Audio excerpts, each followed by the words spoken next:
Did you know that 1 out of every 3 or 4 bites of food you eat is thanks to bees? The annual global production of food that directly depends on pollination was worth between $235 and $575 billion in 2016, according to the Intergovernmental Science Policy Platform.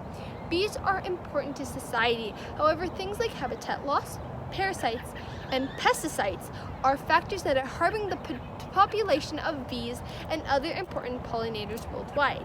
Bees do incredible things for us, which is why I chose to do this project. One of the first problems I encountered was that the sensor was overheating and the driver wouldn't show up when I wanted to upload the code.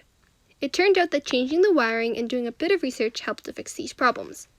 I originally planned to use a rock for the sensor to sit on, but due to the fact that it wouldn't attract any bees towards it, I realized that I had to start something new.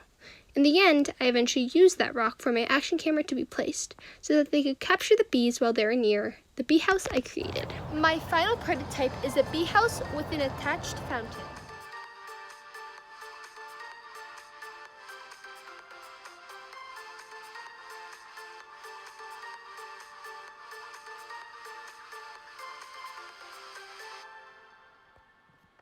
Bees get parched just like humans, so I incorporated a water fountain to aid them on their journey using some of the coding from the Advanced Agriculture project. I also added rocks to the bottom of it to ensure that the bees' feet don't get too wet. Although you might think that all bees live in hives, according to Noble Research Institute, only a small percentage of them actually do. Rather than living in hives, most bees live in individual nests, which could be tunnels in tree trunks or in the soil. To recreate this, I made my own using cardboard and paper. Another iteration I included was adding a small little wooden box attached to the sensor. I originally created this to hide the bright light that shone every single time the sensor was touched. I felt that it could scare the bees. After applying it onto the sensor, the light still unfortunately shone through the glue, but it kept it because it helped to keep the sensor upright and firm. To the code, I added a way to restart the counting and added music to it so that people could actually know and ensure that it was actually cleared.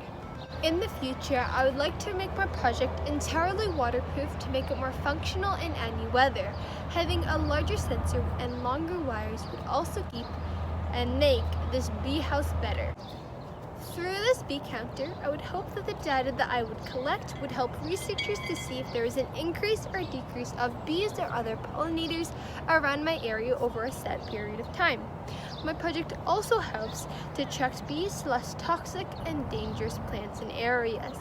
To save the lives of bees are as easy as planting a garden with native flowers in the area or donating some money to great charities like the World Wildlife Fund.